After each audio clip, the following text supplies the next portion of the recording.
أما بعد فأعوذ بالله من الشيطان الرجيم بسم الله الرحمن الرحيم قل هو الله أحد الله الصمد صدق اللہ العظیم۔ درود پاک پڑھ لیں۔ اللہم صلی علی سیدنا و مولانا محمد وعلی آل سیدنا و مولانا محمد وبارک وسلم۔ الصلاۃ والسلام علیک یا سیدی یا رسول اللہ وعلی آلک واصحابک یا سیدی یا حبیب اللہ۔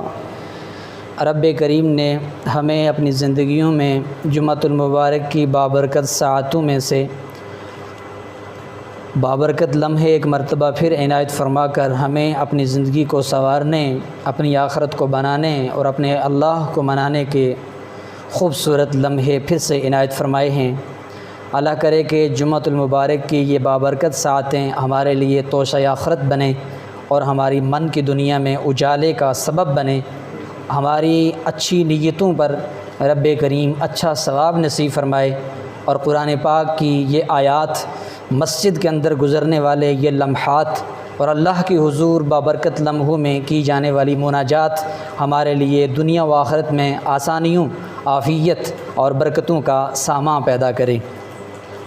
آیہ مبارکہ مشہور سورۃ الاخلاص سے میں نے پہلی 2 آیات بینات تلاوت کی ہیں۔ سورۃ الاخلاص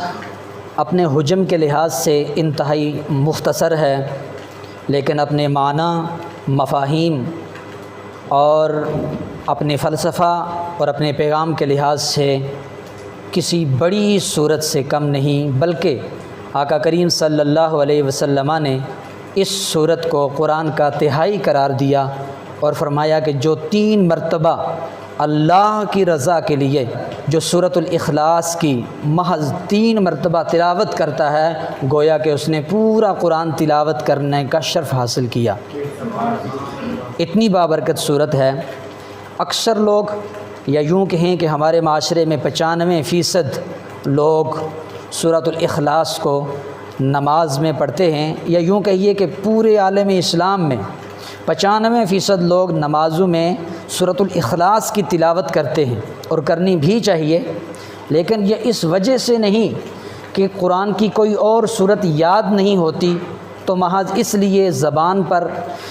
آسانی سے اور بغیر ارادے کے سورۃ الفاتحہ کے بعد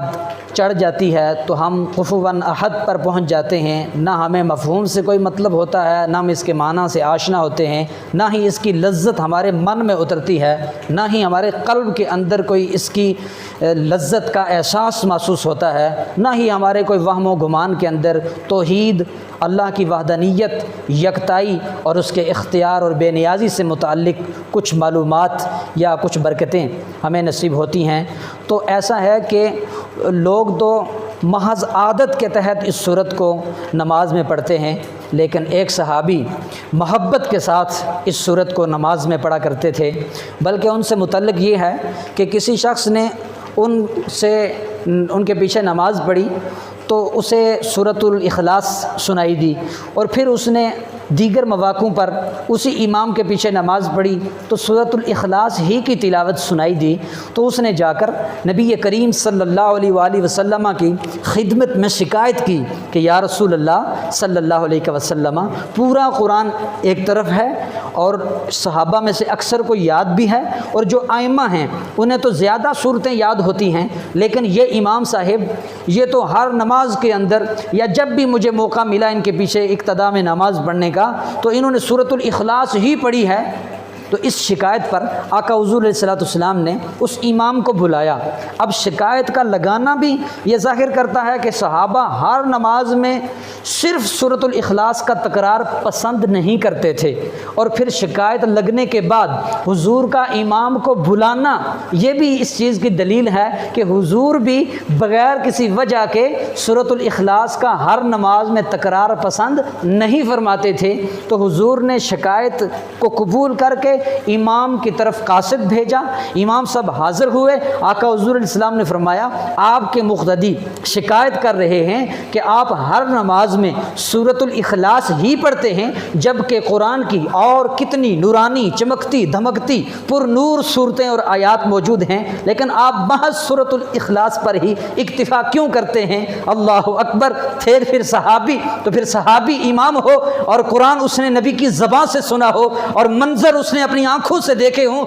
تو پھر صحابی بغیر وجہ کے کوئی سورت تو نہیں پڑھتا ہوگا، ہماری طرح محض طوطے کی طرح رٹ کر بغیر معنی و مفہوم سے آشنائی کے ورد نہیں کرتا ہوگا۔ 1.25 لاکھ مرتبہ کلمہ پڑھنے کے بعد بھی ہم غیروں سے ڈر رہے ہوتے ہیں، کروڑوں مرتبہ کا وظیفہ درود کا پڑھنے کے باوجود ہمارے دل کے سوتے دنیا کے ساتھ جڑے ہوتے ہیں۔ تو صحابی ہرگز طوطے کی طرح رٹا رٹایا وظیفہ نہیں کرتے تھے، بلکہ سیدنا عمر سے کسی نے پوچھا آپ نے 15 سال لگا کر سورۃ البقرہ ہی حفظ کیوں کی جبکہ چند ماہ کے اندر صحابہ قرآن حفظ کر لیتے ہیں؟ سیدی عمر کہتے ہیں اپنا اپنا وجدان ہے، اپنی اپنی عادت ہے اور اپنا اپنا نظریہ اور خیال ہے۔ میں نے 15 سال سورۃ البقرہ پہ اس لیے لگا دیے کہ میں ایک آیت پڑھتا تھا، اس کا معنی سمجھتا تھا، اس کے مفہوم پر عمل کرتا تھا، اور اس سے جو مسئلے نکلتے ہیں ان سارے مسائل کو سمجھ پر جب تک ان کو عمل میں نہیں لے آتا تھا اگلی آیت حفظ ہی نہیں کرتا تھا۔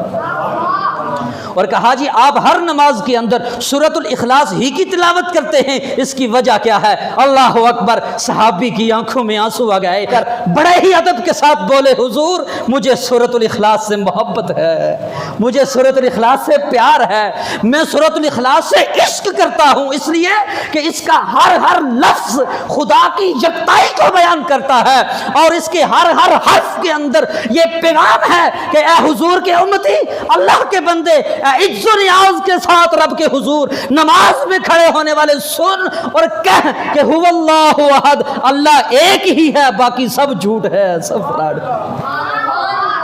کہا جی مجھے محبت ہے اور عشق ہے۔ اللہ اکبر! جب اپنے غلام کا یہ مسرور کن اور یہ محبت انگیختہ اور یہ عشق کے اندر تڑپتا ہوا جملہ سنا تو حضور نے کہا او میرے صحابی تجھے مبارک ہو، تجھے جنت میں داخل کرنے کے لیے سورہ اخلاص ہی کافی ہے۔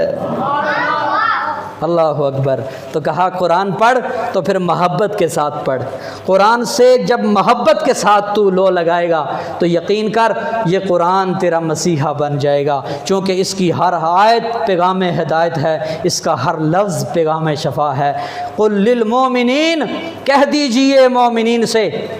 مومنین کے لیے یہ ہدیٰ و شفا، ہدایت بھی قرآن میں ہے، اور بیماری لگ جائے چاہے وہ روح کی ہو یا جسم کی ہو، اللہ نے شفا بھی قرآن میں رکھی ہوئی ہے،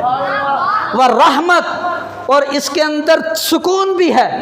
تجھے ہدایت چاہیے، رستہ چاہیے، کامیابی چاہیے،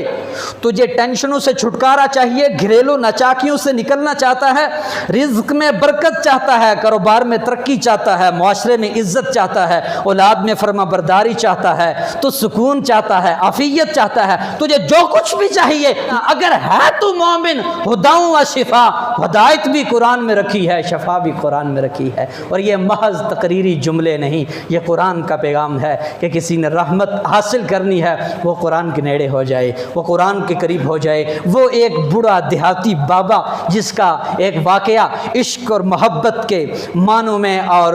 سننے والوں میں بڑا ہی مشہور ہے کہ وہ کسی علاقے میں ایک قبر کھودی جا رہی تھی، ساتھ والی قبر کی دیوار گرتی ہے، اندر سے خوشبوؤں کے حلے آتے ہیں، نور کی کرنیں پھوٹتی ہے۔ ساتھ والی قبر کا ایڈریس پوچھ کر اس کا ایڈریس جانا گیا، پوچھنے والے اس کے گھر، اس مرنے والے اس کی بیوہ تک پہنچے تو کہا جی کہ تیرا خاون کتنا عرصہ ہو؟ کہا جی 33-40 سال ہو گئے ہیں، نصف صدی تو ہونے کو ہی ہے، میرا خاون فوت ہو گیا، میں جوانی میں تھی، اب تو بوڑھی ہو گئی ہوں۔ اللہ اکبر۔ کہا کون سا ایسا عمل تھا اس کا کہ آج 40 سال بعد بھی قبر میں جو ہے وہ خوشبوئیں ہیں اور نور کے اجالے ہیں؟ کون سا وظیفہ کرتا تھا؟ کہا چٹا ان پڑھ دیہاتی تھا، صبح سویرے اپنی بھینسوں کو چارہ ڈالنے کے لیے ان کے باڑے میں جاتا تھا، اور جب واپس لوٹتا نماز فجر کی جماعت کا وقت ہو چکا ہوتا تھا، مسجد کے قریب سے گزرتے ہوئے وہ صف مسجد میں شامل ہو جاتا، وہ نماز پڑھتا، جماعت کے ساتھ نماز پڑھ کے باقی سارے نمازی یا پھر اکثر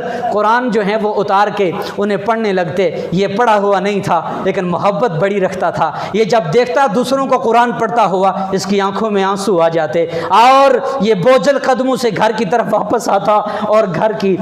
کی الماری سے قرآن نکالتا اور قرآن کو دیکھتا، چومتا، اسے کھولتا، اس کی ہر سطر کو چومتا، اس کے ہر ورق کو چومتا، اور اس کی سطروں پہ انگلی پھیر کر کہتا کہ یہ قرآن لکھا ہے، اے اللہ یہ تیرا فرمان لکھا ہے، یہ سچ لکھا ہے، حق لکھا ہے، میں جانتا نہیں یہ کیا لکھا ہے لیکن اس کے ہر حرف کے اندر ہدایت ہے، ہر کلمے کے اندر شفا ہے۔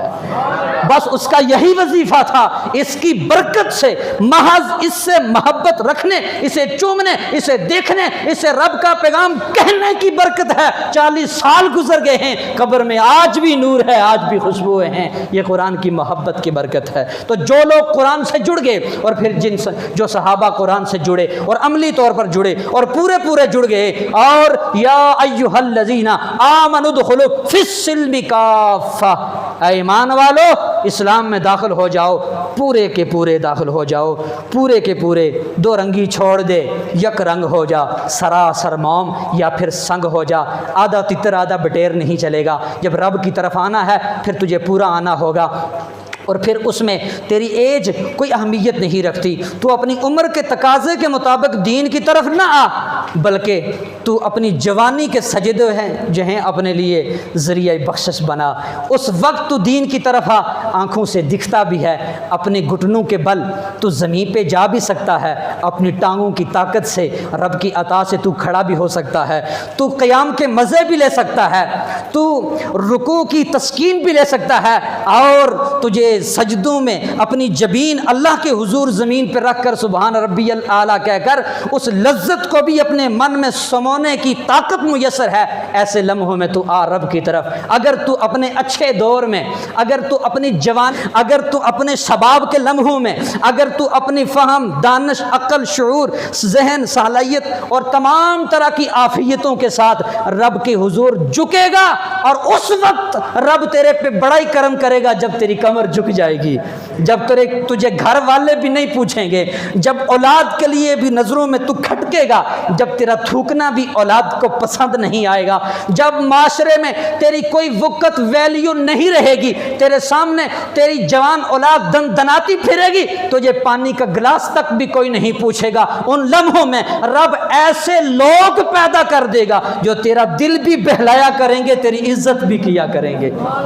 یہ رب اس وقت تجھے مقام دے گا کہ جب تو پکا اور پورا رب کا ہو جائے گا، اور رب کا ہونے کے لیے مصطفیٰ کریم صلی اللہ علیہ وآلہ وسلم کا ہونا یہ بڑا ضروری ہے، حضور سے آشنائی لگانا یہ بڑا ضروری ہے، اور پھر قرآن کو قرآن سمجھ کر، اللہ کا فرمان سمجھ کر پڑھنا، سمجھنا اور ترجمہ کے ساتھ سمجھنا بڑا ضروری ہے۔ یقین کر یہ قرآن ہے، اور قرآن تیری ہدایت کے لیے آیا ہے۔ اگر تو کہیں جانا چاہتا ہے، تیری منزل بڑی دور، تیرا سفر بڑا ضروری، تیرا رستہ بڑا کٹھن ہے، اور تو نے منزل پر پہنچنا بھی ضروری ہے، اور اگر تو منزل پر نہ پہنچے تو تو ادھورا رہ جائے گا، تو ناکام رہ جائے گا، تو برباد ہو جائے گا۔ تو پھر اگر تو کسی کے پاس چلا جائے، میں نے فلاں اسٹیشن تک جانا ہے، مجھے اس کا ایڈریس لکھ دیجئے، وہ اردو کے بجائے انگلش میں، انگلش کے بجائے عربی میں، یا کسی فارسی یا دیگر ایسی زبان میں تجھے ایڈریس لکھ کر دیتا ہے جس سے تو آشنا نہیں ہے، اس زبان میں لکھا ہوا ایڈریس تو 1000 بار بھی پڑھ لے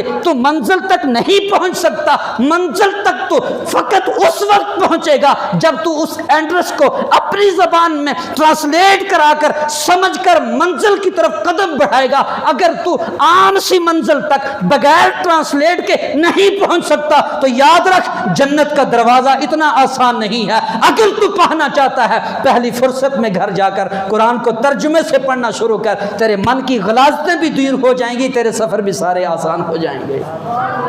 تو سفر کی آسانی کے لیے یہ بڑا ضروری ہے۔ اور پھر قرآن پڑھا، سیدی عمر نے پڑھا، امیر المومنین عمر بن الخطاب رضی اللہ تعالی عنہ، آپ نے قرآن پڑھا۔ سیدی عمر رضی اللہ عنہ کے ابتدائی دور تک، ابتدائی کچھ سالوں تک خواتین بھی مسجد میں آ کر نمازیں پڑھا کرتی تھیں، اقتداء میں جماعت کے ساتھ نمازیں ہوا کرتی تھیں۔ اس وقت حضور کی تربیت تھی۔ بعد میں معاملات خراب ہوئے تو سیدی امیر المومنین عمر بن الخطاب رضی اللہ عنہ نے خواتین کو منع کر دیا، اور بعض موقعوں پر پتھر مار کر ڈرا کر بھی خواتین کو روکا گیا کہ فتنے کا دور شروع ہو چکا تھا، اب معاملات وہ نہیں رہے تھے۔ تو ابتدائی دور کا ایک بڑا ہی خوبصورت واقعہ ہے کہ ایک عورت سیدنا امیر المومنین عمر بن خطاب رضی اللہ عنہ آپ کی اقتداء میں نماز پڑھا کرتی تھی۔ اس واقعہ سے ہم امام لوگ، ہم مسجدوں کی زینت، مسلوں کے پر سجنے والے، ہم لوگوں کی نماز پڑھانے والوں کے لیے ایک بڑا ہی خوبصورت درس ہے کہ امام کس سطح کا ہونا چاہیے، اس کی قرآن سے آشنائی کس لیول پر ہونی چاہیے، اور وہ ہدایت کا کتنا طلبگار ہونا چاہیے، قرآن سے اس کا رشتہ کتنا مضبوط ہونا چاہیے کہ وہ عورت جو ہے امیر المومنین سیدی عمر کی اقتداء میں نماز پڑھتی اور نماز کی قرات بھی پھر سنا کرتی تھی، اور پھر قرآن پڑھنے والا عمر ہو جس کی رائے پر قرآن نازل ہونے والا ہے۔ حضور نے فرمایا عمر کے اکثر مشورے جو ہیں اللہ کے قرآن سے موافق ہوا کرتے ہیں۔ ادھر سیدنا عمر مشورہ دیتے ہیں، ادھر قرآن سے جبریل بھی وہی مشورہ لے کے حاضر ہوتا ہے، اور بعض اوقات پھر سیدنا عمر کی رائے کی تائید بھی کی جاتی ہے۔ سیدنا امیر المومنین عمر بن خطاب نے کہا مقام ابراہیم کو مصلی بنایا جائے، یا رسول اللہ ہم ادھر 2 نفل نہ پڑھ لیا کریں جہاں اللہ کا خلیل ابراہیم کھڑا ہو کے